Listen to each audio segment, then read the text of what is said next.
Jeffrey Clemens. I'm a political operative. Progress Texas is an organization that uplifts young people at a time when our voices are more important in the party than ever. And so I always appreciate that. Keep the faith. In the words of our outgoing president, stay strong, stay feral and progressive, and don't quit. It is April 30th, and this is the Progress Texas Daily Dispatch, rapid response on the breaking news stories Texas progressives need to know. I'm your host for this week, Tatum Owens, and here at Progress Texas, we amplify progressive values, leaders, and actions. Through our no-paywall podcast and digital media, we reach millions of Texans monthly, and that's made possible by folks like you who invest in independent, progressive media, by Texans, for Texans. Our thanks to Bonnie Walton, Jennifer Barnes, and Joanna Hood for their ongoing, sustaining support. Yesterday, on a party line vote, the Supreme Court ruled 6-3 on Louisiana v. Calais to strip one of the most consequential protections against discrimination in our elections. That's Section 2 of the Voting Rights Act. This ruling enables years of racial inequality to come, further eroding fair representation and the equal rights of Black and brown voters in the South.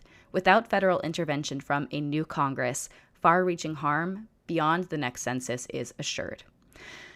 Texas is at the forefront of the fight for free and fair elections. We know this, we live this. The racial redistricting war started with us because our power in numbers is imperative to progress. Just days ago, the Roberts Court cemented Texas's gerrymandered maps, with other states following suit, and Florida passing new redrawn maps just an hour after SCOTUS released their decision.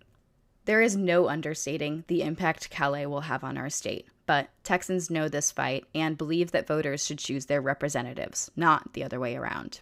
Our coverage and advocacy related to this story will continue, but for some key takeaways, this major blow to voting rights protections will make it extremely difficult to oppose corrupt gerrymandered maps. That will enable states like ours to continue drawing racist, partisan maps that dilute the voting power of people of color. A practice that Eleanor Klivanoff at the Texas Tribune shares has led to Texas maps being blocked every decade under the now narrowed Section 2 of the VRA.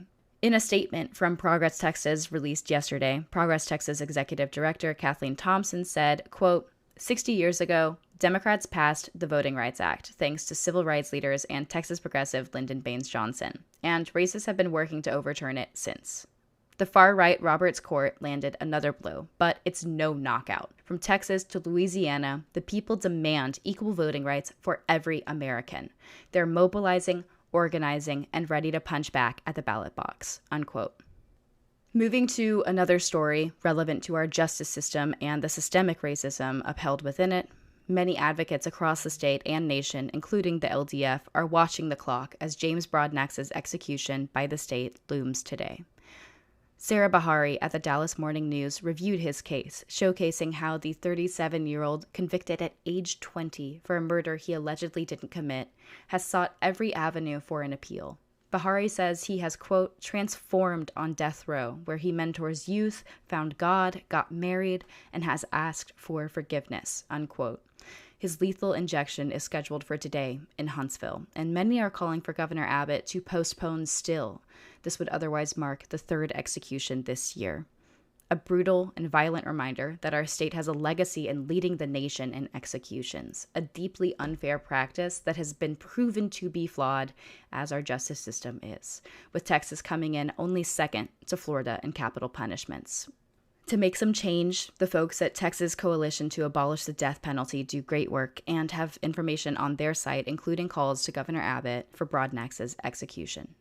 Looking to the capital city for other news today, new reporting from Caroline Leonard at the Austin American-Statesman regarding the driverless car operator Waymo, owned by Google parent company Alphabet Inc. On Wednesday, the Austin City Council met to discuss autonomous vehicle public safety after public concerns rose about Waymo's, counting 4 to 5 vehicles, interfered with traffic, blocking the response corridors and arrival of urgent care and ambulance emergency services during the March 1st shooting on 6th Street that left 3 dead and at least 13 injured. Waymo representatives, along with all other AV companies, were invited to attend, and no one showed in person, leaving seats empty at the meeting, Leonard reported. Reprehensible, in my opinion, but par for the course. Back in October of last year, Stephen Counsel at San Francisco Gate reported that Waymo's co-CEO, Takidra Mawakana, answered the question, quote, "Will society accept a death potentially caused by a robot," unquote, in reference to self-driving vehicles. And I'm not paraphrasing. She responded, quote, "I think that society will," unquote. Here's my soapbox as someone that lives in Austin and also just minutes away from a major operations facility where they recharge, a Waymo farm, some call it. I hate them. Really, truly, they're an eyesore, a reminder of wages stolen from people that could be driving that car because you're not sitting in the front seat. Why pay a person when a computer is free, right? They're a threat to potential privacy rights. Waymo cars have killed beloved pets like Kit Kat in San Francisco. They have bypassed stopped school buses dozens of times and make other traffic errors, as anyone who has seen one can attest. The reasons go on, but for this story alone, Austinites are deeply and righteously upset that this company, because who's at fault? Certainly not the car itself would take the blame, possibly prevented people from getting the urgent care they needed.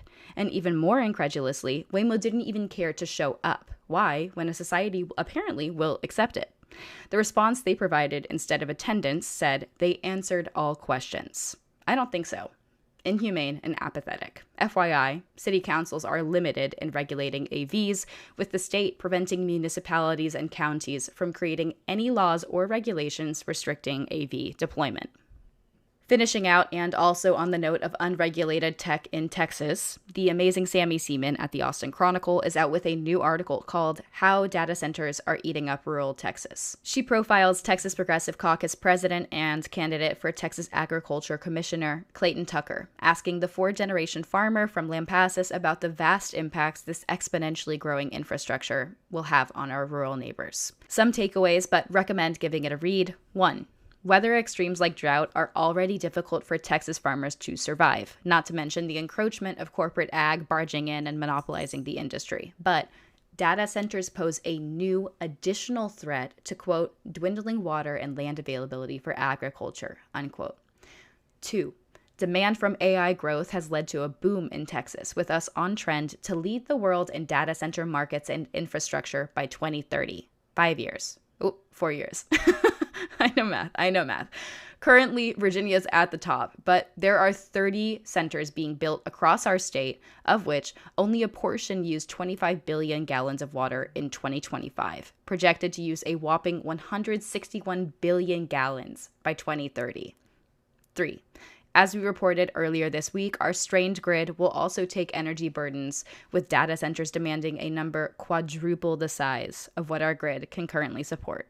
That's it from us on it, but give it a read to see Seaman and Tucker break down why Texas has become a hothouse regarding zoning, the impact on farms being pushed out, and cause for concern regarding noise and environmental pollution. Definitely more to come on that story regarding data center growth in Texas, and that is going to be all for Thursday. But before you go, there are not one, but 2 Texas elections on the calendar. Local, city-level elections happened this week on Saturday, May 2nd, and the statewide primary runoffs will come later in May 26th. For the midterm runoffs, early voting will begin on May 18th. More on all this at our carefully crafted voting information resource, govotexas.org. And there's a nice online tool from the Texas Tribune that shows you exactly who will be on your runoff ballot based on your address and party. See that link in the show notes. Houston listeners, the next episode of our In Progress Roundtable show comes to you on the radio in the middle of a new Thursday afternoon block of progressive political programming. And In Progress starts at 6:30 p.m. every Thursday on KPFT 90.1 FM, after the Progressive Forum and before the Midterms show with Ernest Wittering, and runs a second time every Sunday morning at 11 on KPFT FM HD2. With your support, we hope to expand our radio footprint beyond Houston this year. Click the link in the show notes to make your tax-deductible donation to help us reach new audiences via Texas radio. And we have not one, but 2 live events on the calendar right now in both Dallas and the Houston area. First, we'll be in Cypress at the very cool Creekwood Grill for a live podcast taping with new Cy-Fair ISD board members. We want you to be there, but seating is limited and an RSVP is required to attend. This happens on the evening of Wednesday, May 20th. See the link in the show notes for a link to get registered and see our sponsors. Thank you to Sean Finney for sponsoring this event. Meanwhile, at Progress Texas, we're getting ready for our 16th anniversary bash celebration in Dallas with drinks, light bites, and a fun review of the highlights of our successes over the last few years. Thank you to sponsors Howard Cleon, Charles Zeller, Alex Andrade, the Honorable Dick Levine, the Honorable Bill Peterson, and Mark Yagjian for their support. Save the date, which is Tuesday, June 16th, and see the link in the show notes to reserve your spot. That's the Progress Texas Daily Dispatch for today. Links to all of these original stories can be found in our show notes. When lives in Texas are well funded by the far right, your support for fact-based reporting is needed and appreciated. I'm Tatum, thanks for listening, and I will see you tomorrow.